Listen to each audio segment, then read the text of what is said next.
So what's up guys? Today we are going to be writing a full program in the new assembly language that is available in Processor Simulator. So in the last video we just got a bit of a sneak peek on the ability to use all of these assembly instructions instead of this giant opcode table back here. Using these instructions and addressing modes, we were able to kind of recreate the Marquee program on port B right there. However, in that quick preview, we did not end up making a loop or anything like that. We simply stored a value out to port B because it was more of a demonstration of the ability to use an instruction along with an addressing mode like that, as opposed to some of the more advanced features that assembly gives us now. So without further ado, let's get started here. You'll definitely see the three main differences from that last video right here are the .org directive. We have here something called label and another thing called define.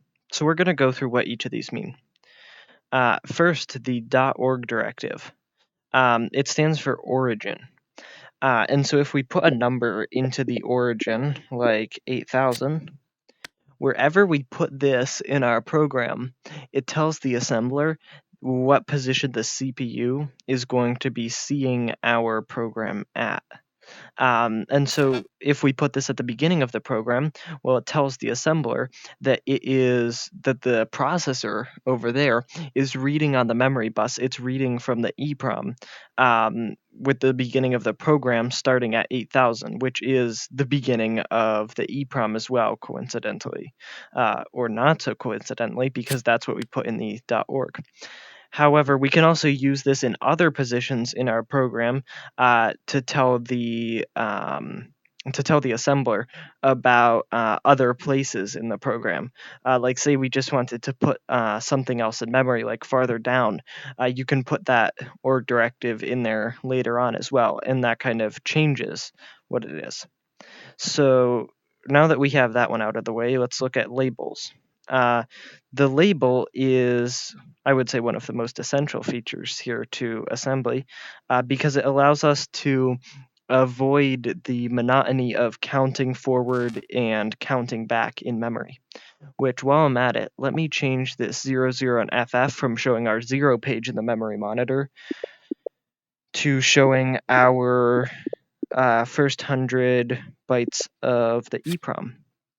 First 100 hex, first 256 decimal, so 8,000 to 80 FF is going to be our new view. You can see in there right now it just has the same program. It has the program that fills the display. I think if I were to like run the clock, you can see after a few clock cycles the corner of the display starting to show up. But we're not writing that program right now, so that's going to change as soon as we upload some stuff that we've assembled. Anyway, our label here, uh, in this program, we had to count forward and count backward for whenever we were jumping to a certain place. We needed to like put in the exact memory position that we wanted to jump to. And for the branch instructions, you can only jump forward and backward by like negative 127 or positive 128 spaces, or maybe it's the other way around. But all of that was like quite a pain when we're just writing out machine code using all of those opcodes and then just some numbers. And so what the label does is it kind of puts the brunt of that work on the assembler. And so what we're able to do here is label something like loop. You can see I can type that in with my keyboard, and I can now create something kind of like a number, except it's this time like a string label, and put that in the label. And wherever we put this in the program, the next memory address, like right below it, will like be saved basically into this label. And so the assembler is then able to calculate on its own where we need to jump to in order to do stuff. And so really the .org and the label go hand in hand, because if we start out with like an org of 8,000 and then we put a label in, well, the computer does need to know that our label loop right here corresponds with, like, in this case, it would correspond with 8,000 because we'd be putting something like this immediately after it. So I'm going to keep these two actually together in a group right now. And now I'm going to take a look at this define. So define is another kind of useful tool of the assembler, but I would say it's not entirely necessary. You could probably write a program without it. However, we're going to use it to make our code a little bit more readable, which was the point of all of this assembly stuff anyway, wasn't it? To make it easier to code, make it more readable for someone who wants to see it. And so our define, it's also going to take a string here. And just to preface this video, we are going to be recreating the Marquee effect on port B in full. Switching between the two, looping back, all of that. And so in this case, we're going to use define as a way to tell the computer what port B is. And so let's type out port B as a definition here. And then obviously we can't just say port B is there. We also need to say where it is. And so we know from prior videos and building this computer that port B on the versatile interface adapter is at address 6000. And so we're also going to attach that to the define. And now whenever we put this in our program, our assembler now can keep track of the word of like the string port B, this definition, and we can use that whenever we want to like store our values there. So, let's put this into our program somewhere. It probably doesn't matter really where we're putting it, but there we go. So we kind of have like a beginning of a program. Maybe this is like a good template to start off with, right? And so now let's actually start looking at some of the Marquee program. Right now we have a load A with the immediate addressing mode right here attached to it. And one of the cool features of assembly here is it's able to interpret hex numbers or decimal or binary. So say we wanted to load like the decimal number 42 into the A register. Well, when we create the assembly, it just looks like this. It's just like 42. But then say we wanted to load that same thing. So let's put in 42 while we're still in decimal mode. But say we wanted to load that in hex. Well, it's going to be 2A in hex, right? So we take that out, and you'll see that this time it has like this little $sign 2A before it. And the $sign just is telling us that this is a hex number and not a decimal number. And so just for the heck of it, let's put 42 back in one more time and change it to binary. Bump that up so that we can see the full byte. And there you go. Here's all three ways that we can represent this number 42 to assembly. And we can attach any of these to our load A instruction, and there will not be any issues with it. The assembler is able to convert them just fine into whatever it ends up using. I know when I write the simulation, everything is just converted into binary, and then whenever you want to look at it, like to display it on here or something, it's converted back into hex. Just because we're not like storing stuff as bytes, I'm just storing it as integers. That way we don't have. That way we can program in how everything works and not be dealing with like how your system happens to handle bytes and all of that. So anyway, this is kind of useful for our program because we're able to make stuff a little bit more readable. And so I think you might remember from the last Marquee program here that we loaded 55 into our A register for that. And whenever we made it, it obviously looked like this. It was like a giant number here. So all of these are just like a little bit smaller. But 55, like if you were just reading it, it doesn't mean a whole lot to you, does it? And so what we could actually do here is convert that 55 to binary, show the whole byte right there. And maybe if this is what we loaded into the A register in our code, it might be a little bit more obvious or explicit what our code is doing. Because you can kind of see, like, we hold that up to port B, right? You can kind of imagine, like, that one being on, that one being off, on, off, that sort of pattern, right? And so instead of just having 55, we're actually going to be loading this one, and then you'll remember the other one was AA. So if we went into hex and typed that in, well, there's our binary, and we can do the same thing for the second one. So let's get out another load A command, and we'll just kind of pile these up right here before we use them. And so then, like, in between these two commands, well, we obviously had to put these onto port B somehow. And remember that that's just writing to a memory location. Just like how our display here with these couple of pixels still filled in is just writing to a memory location starting with like 5,000. Writing out to port B is writing to memory location starting at 6,000. And so you can see right here, that's why we've defined port B as 6,000. So what we're actually able to do is if we get out a store A command, keep grabbing the wrong one here. There we go. We already have port B like kind of typed out, so let's grab one out. And if we simply do this, now we have a way to store a value from the A register right into whatever has been defined as port B. And so because this has been defined as port B here, when we store A to port B, this thing in our A register, this 55, just the assembler kind of rewrites that 6,000 in wherever it sees port B. And so the computer will just see it as storing a 6,000. So we could also have, instead of done all of that, we could have just typed out like 6,000. But to an observer, what does 6,000 mean? Not very much, right?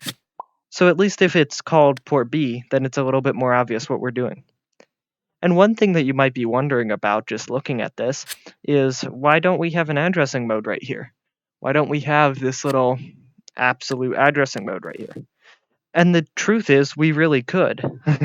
However, by default, assembly language, and my assembler specifically, along with quite a few other 8-bit assemblers from the time, or even still used now, tend to assume that the absolute mode is being used when you're just attaching an operand right to the opcode. And so therefore, it's not actually necessary to put in this A. Excuse me. And if you were to be writing this code with a computer, you wouldn't actually end up typing out this A at all. However, right now I just have every single addressing mode out there so that you can look at them and then also like put them into your program if that's what you were interested in doing. But in the meantime, we'll just stick that right on there. And then we can actually duplicate that exact line. Let's just make another port B. And that's all we need for the main part of our program. So let's attach all of these lines of code onto our program here. And now we're almost done. The only thing left to do is come back up to right here where we load it. And luckily we've made it really easy on ourselves because we've already labeled this as the loop, right? So all we need to do here is get out a jump instruction, and yeah, we do know that this is at 8,000 right here is where the load A is going to be, but say this was only one piece of like a much more complicated program.